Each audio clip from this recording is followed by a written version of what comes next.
नमस्कार, बहुत स्वागत आप सभी का टीएनपी न्यूज पर। मैं हूं आपके साथ सोहन सिंह। 4 राज्यों और एक केंद्र शासित प्रदेश के चुनावी नतीजों की जानकारी एक एक करके हम लगातार आप तक पहुंचा रहे हैं और जिस तरह की तस्वीरें निकलकर सामने आ रही हैं वो टैली के जरिए आप देख सकते हैं। पश्चिम बंगाल में रुझानों में बीजेपी को बम्पर जीत मिलते हुए नजर आ रही है। 2/3 बहुमत से सिर्फ 4 सीटें पीछे बीजेपी है। 191 सीटें बीजेपी वहां पर शुरुआती रुझानों में जीतती हुई नजर आ रही है, क्योंकि अब टीएमसी की ओर से बड़े आरोप भी लगाए जा रहे हैं। दरअसल काउंटिंग को लेकर ममता बनर्जी ने बड़े सवाल खड़े कर दिए हैं और ये सवाल तब उठाए गए हैं जब मतगणना लगातार जा रही है। ममता बनर्जी आरोप लगा रही हैं कि चुनाव आयोग बीजेपी का दोस्त है। जिस तरह की अटकलें पहले लगाई जा रही थी कि मतगणना के बाद भी, मतगणना के दौरान भी इस तरह के आरोप लगाए जाएंगे, वही होता हुआ नजर आ रहा है। अंतिम राउंड के बाद ही फैसला होगा, ये ममता बनर्जी ने कह दिया है। सीधे तौर पर बड़े आरोप लगाती हुई नजर आई हैं। ये कहती हुई भी ममता बनर्जी नजर आई हैं कि कई जगहों पर 2 राउंड की काउंटिंग के बाद काउंटिंग रोकी गई। टीएमसी के जो एजेंट हैं उन्हें ये कहती हुई ममता बनर्जी नजर आ रही हैं कि वो काउंटिंग को बीच में ना छोड़ें। बड़ा बयान ममता बनर्जी का काउंटिंग के बीच में यह सामने आया है और इस बयान के अगर मायने निकाले जाएं तो बड़े मायने हैं। एक बार फिर से चुनाव आयोग पर ठीकरा फोड़ती हुई ममता बनर्जी नजर आ रही हैं। चुनाव आयोग की कार्यशैली को लेकर के सवाल खड़े कर दिए हैं। हमारे कंसल्टिंग एडिटर गोविंद ठाकुर जी यहां पर स्टूडियो में मेरे साथ में मौजूद हैं। गोविंद जी, अब देखिए, इस तरह की अटकलें पहले ही लगाई जा रही थी कि ममता बनर्जी जब मतगणना होगी तो इस तरह के बयान देती हुई नजर आएंगी। टीएमसी की ओर से चुनाव आयोग की कार्यशैली को लेकर के सवाल उठाए जाएंगे, ईवीएम को लेकर के सवाल उठाए जाएंगे। लेकिन आपसे मैं समझना चाहूंगा, जिस तरह से मतगणना हो रही है, क्या वाकई में धीमी चल रही है मतगणना, जिसकी वजह से अभी तक एक भी सीट पर रिजल्ट अभी तक घोषित नहीं किया गया है? क्योंकि ममता बनर्जी ये कहती हुई भी नजर आ रही है कि कई जगहों पर 2 राउंड के बाद काउंटिंग रोक दी गई है, जहां पर बीजेपी को फायदा होगा वहां पर काउंटिंग जो है पहले की जा रही है। कितनी सच्चाई इस तरह के आरोपों में? क्या वाकई में ममता बनर्जी का मतगणना के बीच में इस तरह के सवाल उठाना सही है? देखिए सोहन, ये बात जरूर है कि जिस तरह से मतगणना की तेजी होनी चाहिए उसमें थोड़ी सी धीमीपन तो है, क्योंकि अभी तक कुछ देर पहले तक हम 6 राउंड की बात कही जा रही थी और 7वीं राउंड खत्म हो गई होगी, ये मान कर चल रहे हैं। तो ऐसे में अभी तक 5 राज्यों में एक भी रिजल्ट, फाइनल रिजल्ट नहीं आया है। सब ट्रेंड ही चल रहे हैं, जबकि 1:05 हो चुके हैं। तो ऐसे में उम्मीद हम कर रहे थे कि कहीं न कहीं से छोटे राज्य से ही सही रिजल्ट आ जाते, लेकिन आया नहीं है। तो एक सवाल तो है, लेकिन हाँ, ये बात तो है कि एक तरफ जहाँ 191 सीटें हैं से बीजेपी आगे है और टीएमसी 97 पे है। अगर इस तरह के आरोप भी लगते हैं तो इसमें कितना इसमें आप पाट सकते हो? तो लगभग दुगने के अंतर है। तो ऐसे में अब बीजेपी वहाँ से कम हो जाए या फिर टीएमसी आगे आ जाए, सरकार बना ले, ये तो हमें संभव नहीं दिखाई पड़ता है। लेकिन हाँ, कार्यकर्ताओं को उत्साह बनाए के रखने के लिए कभी कभी होता क्या है सोहन कि जैसे ही कार्यकर्ता ये समझ ले कि हम हार रहे हैं, हमारी पार्टी सरकार नहीं बना पा रही है, तो ऐसे में काउंटिंग बूथ से कार्यकर्ता निकल लेते हैं पहले ही। और उसके बाद क्या होता है, उसके रिजल्ट आते हैं। फिर बाद में ये कभी कभी सुनने में आता है कि हम सिर्फ 1000 या 2000 वोट से हम हार गए और पहले हम निकल चुके। अगर रहते तो हो सकता था कि हमारे साथ बगलिंग नहीं होता। तो इसको रोकने के लिए ममता बनर्जी अपने कार्यकर्ताओं को, आप बूथ पर बने रहिए, जब तक अंतिम राउंड नहीं हो जाता है आप बने रहें, क्योंकि जो आरोप लगाई हैं कि चुनाव आयोग बीजेपी के जो जितने भी संबंधित वोट जहाँ सीट हैं, जहाँ पर वो मैंडेट में दिखाई पड़ रहे हैं, उनको पहले काउंट किया गया। अब जो बचे हुए हैं वो टीएमसी के ही होंगे। तो ऐसे में जीत हमारी आगे होगी, तो एक यानी कि ममता बनर्जी जो है अपने कार्यकर्ताओं को अभी भी भरोसा दिलाती हुई नजर आ रही हैं, उम्मीद देती हुई नजर आ रही हैं, और वो ये चाहती हैं कि जो उनके काउंटिंग एजेंट है, पोलिंग एजेंट हैं, वो वहां पर जरूर मौजूद रहें और जब तक आखिरी राउंड खत्म नहीं हो जाता तब तक वहां से खड़े ना हो, क्योंकि उम्मीद ममता बनर्जी को अभी भी है कि जो ये रुझान सामने आ रहे हैं ये पलटते हुए भी नजर आएंगे। पॉलिटिकल एनालिस्ट प्रदीप गोस्वामी जी भी मेरे साथ में जुड़ गए हैं। प्रदीप जी, बहुत बहुत स्वागत है आपका टीएनपी न्यूज पर। आपसे मैं ये समझना चाहूंगा sir, is there any twist in the tale? क्या आपको लग रहा है कि कुछ अभी भी जो आंकड़े हम दिखा रहे हैं स्क्रीन पर, ममता बनर्जी कह रही हैं कि जो काउंटिंग है वो बहुत स्लो हो रही है, क्या आपको भी लग रहा है, उनके जो बयान है उससे इत्तेफाक रखते हैं आपकी, अभी बहुत कुछ परिवर्तन हो सकता है इन आंकड़ों में, क्योंकि संभावनाएं जो हैं वो टीएमसी के लिए बहुत कम होती हुई जरूर नजर आ रही हैं इन आंकड़ों के बाद?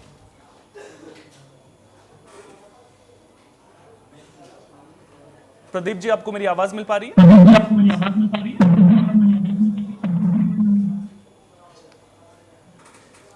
दोबारा प्रदीप जी से संपर्क करने की कोशिश करेंगे, लेकिन जिस तरह से पूरे मामले को लेकर के अब सियासत भी परवान चढ़ती हुई नजर आ रही है, ममता बनर्जी भी आरोप लगाते हुए नजर आ रही हैं, गंभीर आरोप ममता बनर्जी की ओर से लगाए गए हैं, और मेरे साथ में बीजेपी नेता अमिताभ बनर्जी जी भी जुड़ गए हैं। अमिताभ जी, बहुत बहुत स्वागत आपका टीएनपी न्यूज पर। अमिताभ जी, ममता बनर्जी बयान दे रही हैं सर, चुनाव आयोग आपका दोस्त है, जानबूझकर काउंटिंग जो है वो धीमी की जा रही है, और नतीजे अभी भी ममता बनर्जी उम्मीद जता रही हैं कि उनके फेवर में जा सकते हैं। देखिए, इतना अच्छा फेयर पोल हम लोग तो लास्ट 15 साल में 20 साल में देखा नहीं है। एक भी कोई कैजुअलिटीज नहीं है, एक भी कोई डेथ नहीं है, एक भी मम्मी का उसका बेटा कोल खोआ नहीं है। इतना बढ़िया इलेक्शन हुआ, पीसफुल इलेक्शन हुआ, बंगाल कभी देखा ही नहीं है। काउंटिंग भी बहुत अच्छा हो रहा। We are very much satisfied and every people of Bengal are satisfied. तभी ऐसा रिजल्ट आ रहा। जहां तक एसआर का बात है, उसमें जो इंडियंस है, जो बंगालीज है, नहीं, आप कह रहे हैं कि आप सेटिस्फाइड हैं, बंगाल की जनता सेटिस्फाइड है, लेकिन सर दीदी सेटिस्फाइड नहीं है। वो तो ये कह रही है कि चुनाव आयोग आपके साथ में मिला हुआ है। वो तो सुनिए, वो तो 15-14 साल में बंगाल को खा के चला गया है। बंगाल को खोखला कर दिया, खोखला जिसको बोला जाता है। इतना बढ़िया स्टेट, इतना मैन पावर बढ़िया है, इतना आपका मिनरल्स अच्छा है, लोहा कोयला बाली मैन पावर कुछ भी कमी नहीं है। दीदी का खाली नियत अच्छा नहीं था बोल के बंगाल 15 साल में 50 साल पीछे चला गया। तो उनको तो मालूम है वो चला जाएगी, इसलिए ऐसा उनका दिमाग खराब हो गया। अभी उनको थोड़ा रांची में भेजना चाहिए, मेंटल डिपार्टमेंट में। नहीं, इस तरह की बातों से हमें बचना चाहिए किसी भी नेता के संबंध में जब हम अपनी बात रखते हैं। आरोप यह लग रहा है कि काउंटिंग जानबूझकर धीरे की जा रही है सर, और अभी नतीजे पलट सकते हैं। वो इस आधार पर यह बात कहते हुए नजर आ रही हैं कि काउंटिंग जानबूझकर धीरे की जा रही है, चुनाव आयोग बीजेपी के साथ में मिल गया है। और इस तरह के आरोप पहली बार नहीं है जब बीजेपी पर लग रहे हैं। जब एसआईआर की प्रक्रिया हो रही थी उस दौरान भी इसी तरह के आरोप लगते हुए नजर आ रहे थे। जब काउंटिंग से पहले वोटिंग हो रही थी उस वक्त भी इसी तरह के आरोप लगते हुए नजर आ रहे थे। काउंटिंग में सेंट्रल गवर्नमेंट का ऑफिशियल लोग है, जेन्युइन पर्सन है, ऊपर से जो कैंडिडेट खड़ा हुआ उनका आपका आदमी है, ऊपर से स्टेट गवर्नमेंट का भी सेकंड स्टेज में स्टेट गवर्नमेंट का भी स्क्रूटनी डिपार्टमेंट है, ऑफिशियल लोग है।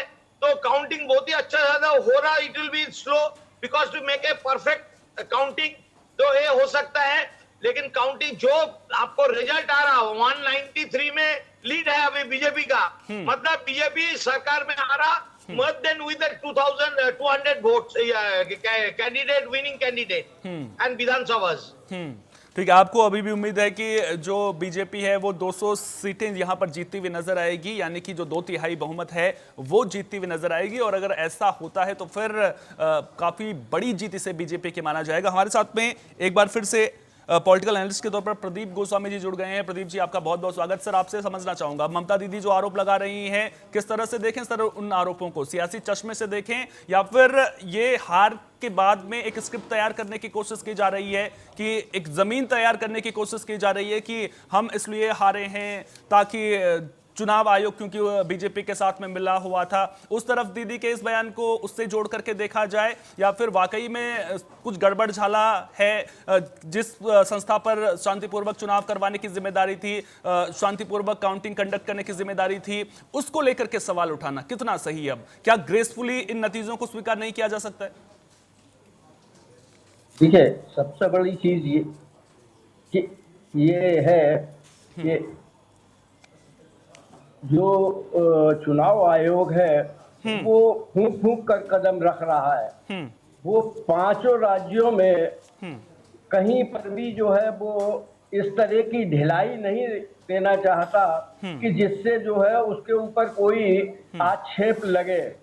इसलिए वो जो है वो हमेशा इसको बड़ा धीमे धीमे और कायदे से, जिससे कोई आरोप प्रत्यारोप का कोई गुंजाइश न रहे।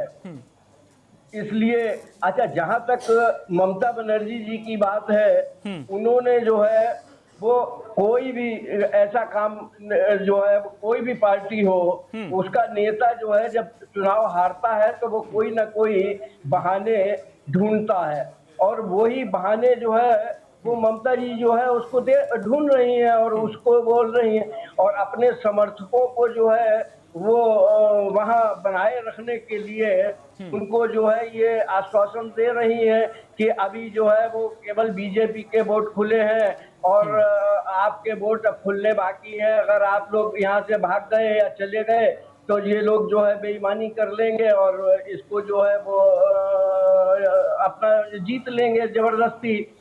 लेकिन ऐसा है नहीं। ये जो है हमेशा से आप पिछले कई वर्षों के चुनावों में देखें कि जो पार्टी जो है जो चुनाव हार रही होती है वो उसे कुछ ना कुछ कहने के लिए या कुछ ना कुछ समझाने के लिए कार्यकर्ताओं को कुछ करना पड़ता है, और वही काम जो है वो ममता बनर्जी जो है वो अपने कार्यकर्ताओं को वहां रोके रखने के लिए कर रही हैं।